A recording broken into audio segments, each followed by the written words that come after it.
con nosotros como predicador invitado hoy el pastor Patricio Huanca. Patricio Huanca es originalmente de Arica. Se vino a Santiago a hacer sus estudios de teología, primero su bachiller en teología, que lo habilita como pastor, luego una licenciatura en teología. Es profesor del Seminario Teológico de la Iglesia del Nazareno y es pastor de la Iglesia del Nazareno. La Iglesia del Nazareno es una iglesia hermana de la Alianza Cristiana y Misionera, surgida en los mismos años, en las mismas décadas, fines de 1800, comienzo de 1900, y compartimos muchas ideas también en común. El pastor ha sido pastor de la Iglesia del Nazareno por cerca de 12 años y, como digo, profesor del Seminario Bíblico del Nazareno y en algún momento dirigente de la Asociación de Seminarios Teológicos del Cono Sur. En esas andanzas yo tuve la oportunidad de conocerlo. Dejo con ustedes al pastor Patricio Huanca, y Patricio, estamos agradecidos por la predicación.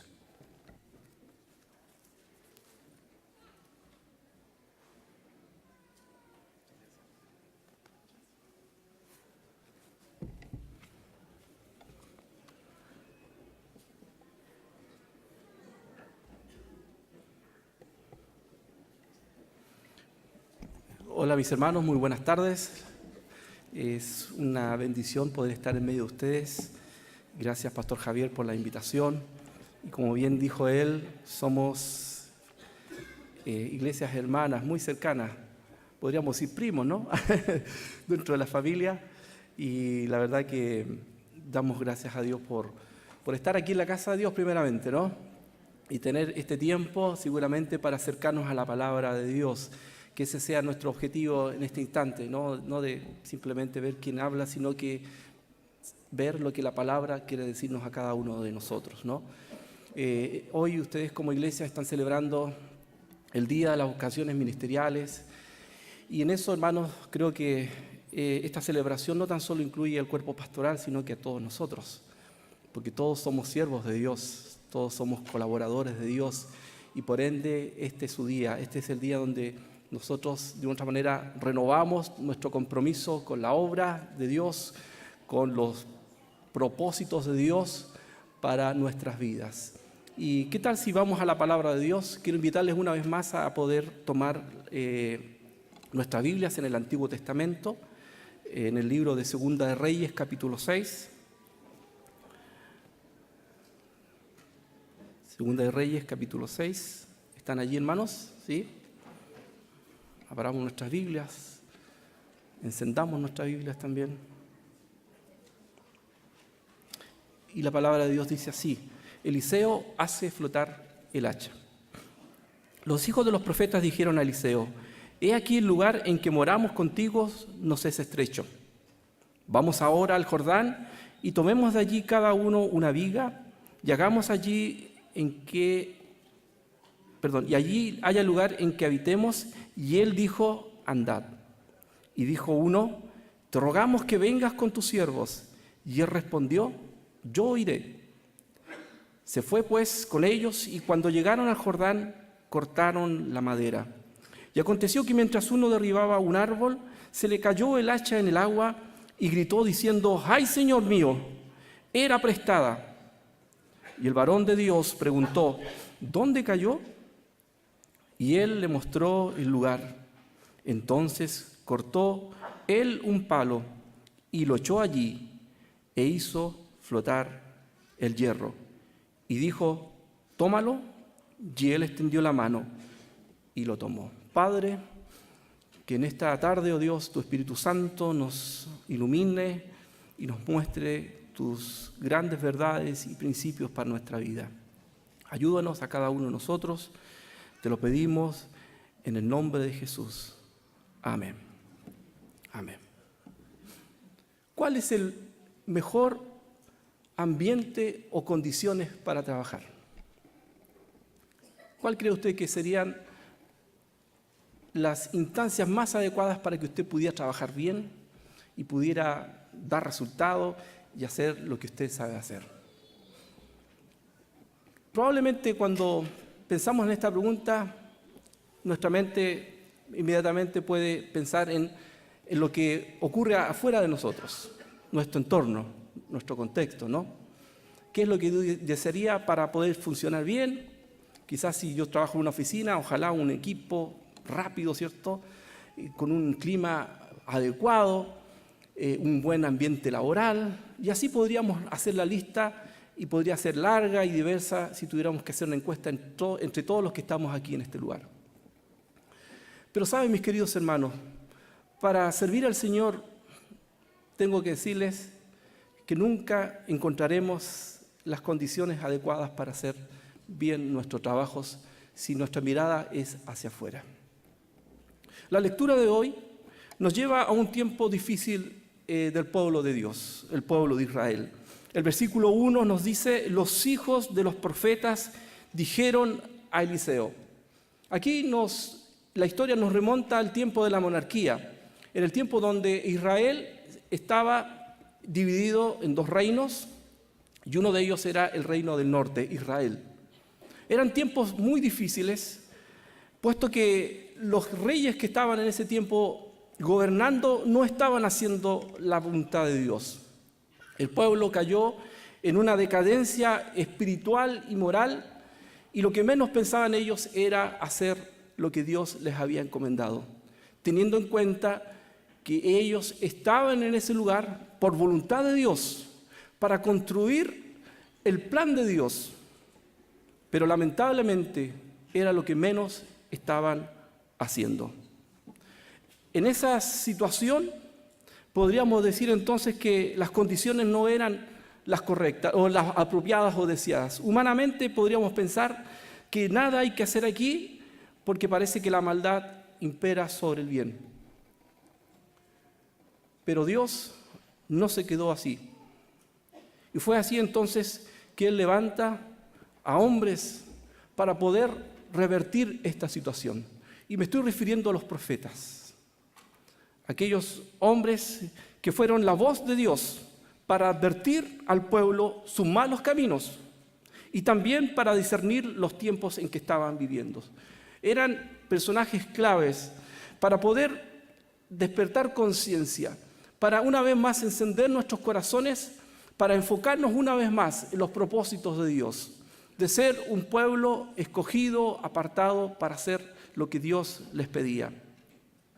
Fue así entonces en que surge en medio de ellos Eliseo, el profeta que aquí sale mencionado, un connotado profeta dentro de los pares, un ministerio que duraría alrededor de 50 años, imagínense, toda una vida dedicada al servicio, llamado por Dios para ser el sucesor de otro gran conocido profeta, ¿no es así? El profeta Elías, un hombre de Dios también, destacado por tener la valentía de confrontar todo este aparataje que iba asociado al culto a Baal. Imagínense ustedes, mis hermanos, el pueblo de Dios postrado ante otro Dios, un Dios sanguinario, un Dios que indudablemente estaba en contra de los propósitos de Dios. Pero aún así, Elías los confrontó. Y aunque pareciera estar solo en ese instante, cuando se confrontó con los sacerdotes de Baal, él salió victorioso. Y sin queriendo, como dijo el chavo, estaba generando las instancias para generar un nuevo mover. Una instancia donde otros seguirían el ejemplo de Elías, como Eliseo, quien estaba allí asumiendo el liderazgo, porque él sería el sustituto de este hombre. Y a su vez también de otros personajes que también se levantarían, porque no doblaron sus rodillas ante Baal. Eliseo, sin duda que tenía sus méritos para haber sido llamado, ¿no? Era un hombre de trabajo, era un hombre, por ende, ocupado, muy responsable con lo que él hacía, era un hombre de campo. En Primera de Reyes 19 nos relata el llamado que recibe Eliseo para el ministerio profético, y él precisamente estaba ahí arando la tierra con sus bueyes, ¿cierto? Surcando las tierras, un hombre que estaba allí siempre para dar lo mejor de sí. Pero no se destaca simplemente por ser bueno para el trabajo, ¿no?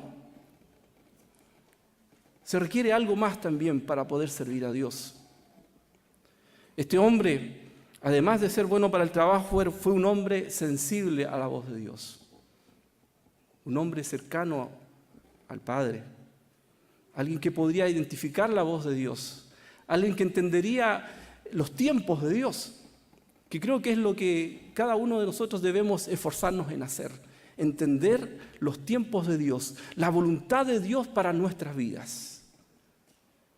Eliseo era uno de esos hombres sensibles que al ver llegar al profeta Elías a su casa o a su lugar de trabajo, él entendía entonces que algo iba a ocurrir en su vida. Imagínense ustedes llegando el pastor a su trabajo. ¿Qué pensaría usted? ¿Ah? ¿Qué hice? ¿O qué favor me va a pedir, no, el pastor? El Señor llama precisamente a aquellos que están ocupados. El Señor fija su mirada en aquellos que saben hacer el trabajo y lo quieren hacer bien. Y yo creo que aquí hay varios que hacen bien su trabajo, ¿no? Este hombre, sensible a la voz de Dios, entendió que era el tiempo para servir a Dios en el ministerio profético. Era un hombre obediente, porque no postergó ese llamado. No le dijo a Elías, espera, déjame terminar de surcar la tierra y a ver si hablamos a fin de mes, no, sino que inmediatamente él dejó lo que estaba haciendo. Dejó sus bueyes, dejó el arado y se preparó para este nuevo tiempo. Es más, dio señales claras de que su obediencia iba a ser incondicional a Dios. Y para eso se desprendió de ese arado, porque tomó de esos bueyes que él usaba, que eran sus herramientas de trabajo para preparar comida, ¿no es así? Y ese arado lo rompió para hacer leña, para decir, ahora doy vuelta a la página para un nuevo tiempo, donde ahora mi enfoque va a ser en hacer lo que Dios me está pidiendo que yo haga. Dependencia, que también fue una característica de Eliseo. Dios proveerá, Dios hará, Dios estará conmigo, yo en Él confío. Un hombre que también mostró humildad, puesto que él, sabiendo que fue llamado al ministerio, no ostentó el inmediatamente ocupar el lugar de Elías, sino que se puso a disposición de su maestro para ser sirviente, para estar al lado de ese maestro, para aprender el oficio, para empezar de abajo y entender lo que significaba servir a Dios. Y fue así como este hombre se fue preparando y fue entendiendo el oficio de servir a Dios. Eliseo llegó a ser uno de los grandes profetas, cercano a la gente y a sus necesidades. Es cosa que veamos los versículos anteriores, nos vamos a dar cuenta que fue un hombre que hizo mucho bien a la gente y a su pueblo, especialmente a los necesitados, dándole aceite a aquella mujer que no tenía nada que comer. Pensó también en el extranjero, como ese oficial Naamán, ¿cierto?, que estaba enfermo, y así muchos otros milagros que permitieron entonces suplir la necesidad de otros, de pensar en otros y no tan solo en uno mismo. Eso es un espíritu de servicio. Ese es aquel que sin duda Dios espera que nosotros seamos. Fue un referente, fue un ejemplo para muchos que venían detrás de él y que habían también sentido en su corazón el deber de velar por los demás, de pensar en su prójimo, de pensar en su nación que estaba en decadencia, que estaba apartada de Dios. Y no hay peor cosa que eso, hermanos. No hay peor cosa que olvidarnos de nuestro Señor. Este hombre, por ende, entonces, fue la inspiración y el modelo para otros para servir. Y ocurre aquí algo muy especial. Si ustedes se dan cuenta en el versículo 1, los hijos de profetas, que eran los aprendices de profetas, aquellos estudiantes de seminario, ¿no? Por decirlo de una manera, comparándolo con estos tiempos, o aquellos que se están preparando para servir a través de la escuela bíblica, donde adquirimos esas herramientas para servir. Ellos se acercan a Eliseo para plantearles una situación. El lugar en que nosotros estamos, el seminario, se hizo chico. Qué lindo problema, ¿no? Que se haga chico ese lugar donde hombres y mujeres se preparan para servir. Este grupo de aprendices, sin lugar a duda que era muy especial, si ustedes lo pueden notar. Porque llegaron a Eliseo para plantearle un problema, una necesidad. Pero ellos también estaban en ese lugar y estaban muy claros qué estaban haciendo allí. Y eso es importante cada vez que nosotros servimos a Dios, saber por qué estoy sirviendo a Dios. Porque teniendo muy claro esa convicción, o teniendo la convicción de que yo sirvo a Dios y es el Señor quien me llama y quien me invita a servirle, esa es la mejor fortaleza que yo puedo tener para confrontar los tiempos que vendrán por delante y que, debemos decirlo, no van a ser fáciles. Estos hombres aprendices de siervo estaban allí a pesar de las circunstancias, a pesar de que aún así, aunque era un grupo numeroso, frente al pueblo eran minoría. Eran un pequeño grupo de sirvientes, eran hombres comprometidos para servir y que también asumían el costo y la demanda que esto implicaba, que es la de servir íntegramente a Dios. Sirviendo únicamente para agradar a Dios y no para agradarse a sí mismo. Y un ejemplo de eso es lo que ocurre con el siervo o ayudante de Eliseo, Gehazi, alguien que estuvo muy cercano a él, al profeta Eliseo, así como lo estuvo Eliseo una vez con Elías, ¿no? Pero Eliseo aprendió de él y que supo entender cuál era su misión. Sin embargo, Gehazi, por el contrario,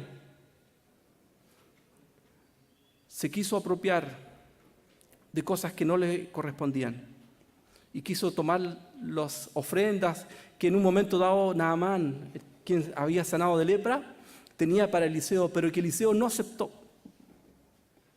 Pero él, por detrás, corrió detrás de este hombre para apropiarse de aquello. Y la consecuencia, que este ayudante se enfermó también de lepra. El servicio a Dios tiene un costo, hermanos, y el primero de ellos es servir con integridad a Dios. El servicio a Dios también significa lidiar con problemas que no son menores, de tener que dirigir y motivar a hacer lo que la mayoría no hace. Hacer la voluntad de Dios, de perseverar, con el ejemplo, demostrar qué es lo que Dios quiere hacer en medio de nosotros. Pues Eliseo así lo estaba haciendo, porque el trabajo a Dios requiere paciencia y perseverancia, dos ingredientes elementales para poder tener resultados.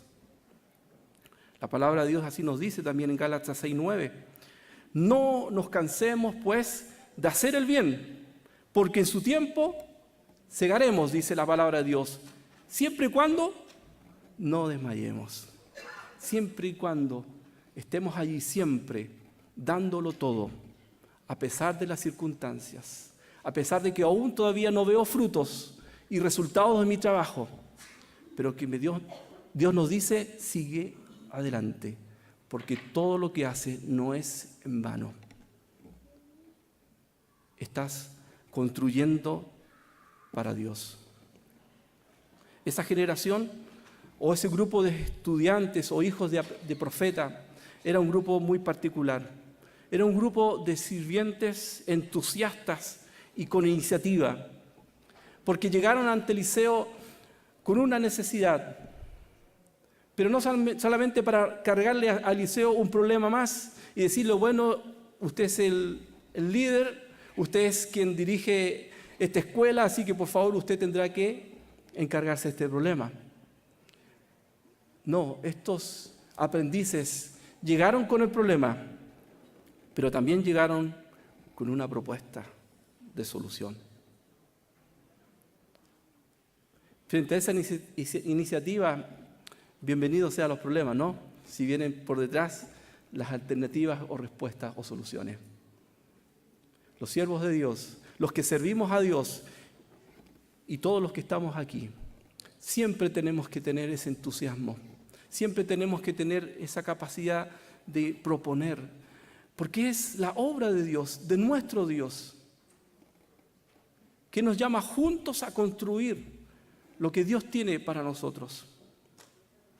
No es el trabajo de algunos, no es el trabajo de a quienes nosotros le hemos encomendado alguna tarea y yo simplemente me quedo esperando a fin de año su informe para decir, bueno, ¿qué es lo que hicieron?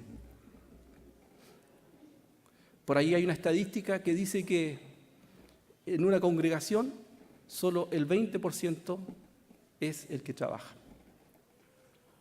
Yo sé que aquí esa estadística no corre, ¿no?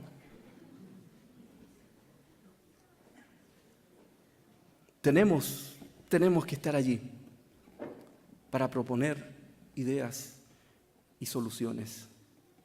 Es la oportunidad que nos da Dios para aportar con lo que sabemos hacer. Interesante, ¿no? Ellos, los aprendices, le dijeron al profeta, ¿por qué no vamos al Jordán y sacamos madera y construimos algo más grande? Porque ya el que tenemos nos queda chico. Juntos trabajemos y ahí surge entonces la organización de este proyecto, de todos ir al Jordán, de todos ir y tomar, ¿cierto?, madera para cortar y todos construir esta nueva casa. Una idea que el profeta Eliseo acogió de buena manera y le dio entonces su visto bueno, les motivó y dijo, por favor, hagan lo que ustedes están planeando porque sin duda es la salida a una gran necesidad. Pero eso no quedó ahí solamente.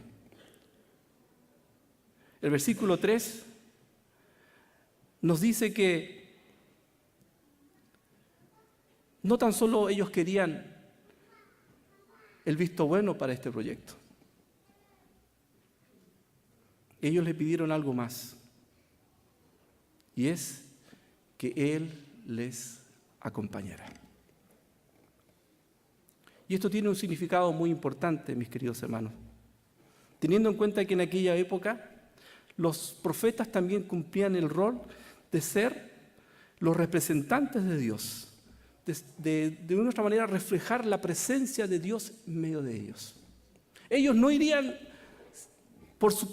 para construir solamente con sus fuerzas, con su ingenio, con su voluntad y su capacidad de organización, sino que ellos requerían necesariamente que estuviera el hombre de Dios ahí, el profeta, el representante de Dios. ¿Cuántas veces nosotros hacemos eso, mis queridos hermanos? De que cada vez que nosotros queremos hacer algo en nuestra vida, procuremos que Dios esté en medio de ello. ¿Será aquello una bendición, un beneficio? Que no sea eso la idea de que es simplemente depender o de limitarnos a nosotros sabiendo de que tener la compañía de Dios es lo mejor que podemos tener. De lo contrario, como dice su palabra, en vano construimos. Porque por más que sea tu idea, si Dios no está allí, Salmo 127, como les dije, si Dios no está allí para edificar, en vano trabajan los que la edifican. Fue así entonces que Eliseo consintió con ellos y les acompañó. Sin titubear, él quiso estar también en medio de este proyecto. Pero en medio del trabajo ocurre algo inesperado. Y el versículo 5, vemos allí una expresión que lo dice todo, ¿no? De parte de uno de aquellos que trabajaban. El versículo 5 nos dice: ¡ay, Señor mío! Era prestada. Esa hacha que un hombre estaba usando para cortar, salta al río y se hunde. Y el clamor de este hombre da a entender entonces de que aquello que tenía indudablemente no era de él. Ahí muestra un poco el sentido de responsabilidad, ¿cierto? De que aquello que tenía que ser devuelto. Tenía que de otra manera rendirle cuentas de lo que había recibido. Un elemento muy valiosísimo en aquella instancia, ¿no? Israel no era una nación que ostentaba de grandes metales ni la tecnología para poder tener estas herramientas. Normalmente se traía de otros lugares, era muy costísima, y este hombre que se consigue, ¿cierto?, o recibe este instrumento, la pierde. Una gran preocupación. El hacha la he perdido. Esto tiene que ver mucho, hermanos, con lo que nosotros sabemos hacer y lo que nosotros hemos recibido de parte de Dios. Dios a todos nos ha dotado de un hacha, de una herramienta, de un talento, de un don, que debe estar a disposición del servicio. ¿Qué estás haciendo con ella, esa hacha? ¿La estás usando? ¿Estás construyendo el plan de Dios? ¿O estás diciendo, no, mejor la guardo porque se puede romper, ¿no? Muy parecido a una parábola que todos conocemos, ¿no? O peor, quizás has recibido esa hacha, pero lo que estás construyendo no es precisamente los propósitos de Dios. Lo que estás construyendo a lo mejor es tu casa y no lo que Dios nos ha encargado de hacer.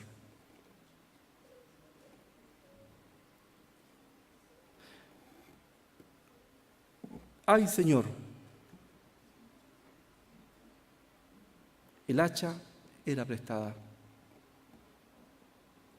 Lo que Dios nos da para servir también es prestada. Y de eso nosotros también tenemos que dar cuenta.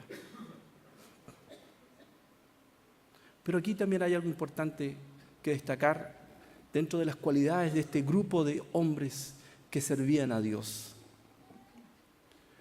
Porque al expresar esta situación, el decir, Señor, esta hacha era prestada, estaba declarando o estaba reconociendo la carencia de algo que era valioso, pero que ya no está en sus manos. ¿Cuántas veces, hermanos, nosotros hemos recibido algo para usar y que viene de Dios, pero por cualquier circunstancia nosotros la hemos perdido? Y allí quizás no hemos sido lo suficientemente humildes para reconocer lo que hemos perdido. Y en vez de elevar la voz al cielo y decir, Señor, he perdido el hacha, estamos disimulando que estamos haciendo lo que se nos encomendó, pero en vez de estar con el hacha cortando, estamos solamente con el mango, ¿no? Como queriendo ahí tratar de cortar un árbol, pero sabemos que eso es inútil. Aquí hay una lección, hermanos, importante, de que un siervo debe ser humilde, de que debe ser sencillo y reconocer de que necesitamos también de la ayuda de Dios que necesitamos perfeccionar nuestro instrumento. Y si lo hemos perdido, por favor, no nos quedemos allí solamente con el mango, sino que pidamos ayuda a Dios para que podamos recuperar aquello que hemos perdido. ¿Para qué? ¿Para construir mi casa? Para poder seguir construyendo para Dios. Y ahí también la importancia de tener a Dios de nuestro lado. Y tener a Dios de nuestro lado significa nosotros estar al lado de Él. A veces queremos que Dios siempre se haga nuestro socio, ¿no? Ven, Señor, hazte mi socio, yo tengo un plan muy bueno. Pero esto debe ser inverso. Tenemos que nosotros preguntarnos a Dios, ¿qué quieres que nosotros hagamos? ¿Cuál es tu plan, Dios, para mi vida? ¿Qué es lo que quieres que yo haga por ti? Así como estos hombres que pidieron la presencia del profeta para precisamente estas situaciones, para poder tener junto a Él la asistencia y la ayuda de Dios. Para ir concluyendo, mis queridos hermanos, aquí tenemos que sacar algunas lecciones, pero también algunos principios importantes de quienes somos llamados a servir. Y vuelvo a insistir, hermanos, aquí todos somos colaboradores de Dios, en diversos niveles o responsabilidades, pero al fin y al cabo todos servimos a Dios. En esta historia, hermanos, entendemos que las circunstancias no son una excusa para no trabajar. Aunque veamos que son pocos los que ayudan y que muchos están en sus propios afanes, usted sirva a Dios. Asóciese a aquellos que sí quieren servir a Dios y potenciense y animen a otros también para que veamos allí cómo Dios puede hacer grandes cosas. No esperemos la tormenta perfecta, las condiciones adecuadas para poder yo involucrarme. Cuando siempre hemos visto en su palabra que son en las situaciones más adversas donde realmente se ponen de pies los verdaderos siervos de Dios y siervas de Dios, que tienen un corazón de servicio, que tienen una pasión por lo que Dios hace y porque quieren ver manifestado su poder en medio de ellos. Dios quiere que en ese sentido seamos obedientes a lo que Él está poniendo en nuestros corazones. Que seamos como ese Eliseo, que es capaz de dejar lo que está haciendo para ir detrás de lo que Dios le está proponiendo. De que no dude por lo que vendrá por delante, porque sabemos que quien llama se encarga. Y de que seamos humildes para empezar a aprender desde abajo, reconociendo que somos en muchos aspectos imperfectos, que necesitamos mucho que aprender, mucho que moldear, pero en nosotros están las ganas y el deseo de hacer cosas para Dios. Las herramientas, los dones que Dios ha puesto en tus manos no son tuyos, pero úsalas para los propósitos de Dios. Y si no la tienes, ya sabes lo que tienes que hacer. Pide a Dios que Él va a rescatar eso que en un momento tú usaste, pero por diversas circunstancias, Dios va a volver a entregártela si tú estás dispuesto a saber seguir usándola. Querida iglesia, querido hermano, sigamos adelante. Hay mucho por hacer y Dios nos invita a hacernos parte de este trabajo. ¿Usted se suma a ello? ¿O está esperando el tiempo adecuado? El tiempo es hoy, hermano. Construyamos los planes de Dios en este lugar y sumémonos a ella, no tan solo aportando con problemas, sino que también con soluciones y con manos dispuestas a servir. Oremos, hermano. Bendito Señor, en esta tarde honramos tu nombre y agradecemos, oh Dios, el honor de ser tus hijos y de poder servirte. Gracias, Señor, por los dones y talentos que tú has puesto en medio nuestro y que nosotros obedientemente hemos tomado para servir y para construir. Señor, ayúdanos en ese trabajo, en esa misión que tenemos. Que podamos ser humildes, sencillos, como estos hombres que se atrevieron a construir, que estaban dispuestos a pagar el costo que esto significa, pero que en definitiva les dio sentido a su vida y se sintieron útiles y gozosos. Padre, queremos gozarnos también en hacer cosas para ti y no tan solo en cosas para recibir, porque sabemos que hay recompensa, hay sentido y dicha cada vez que servimos y tú así lo motivas a través de tu palabra.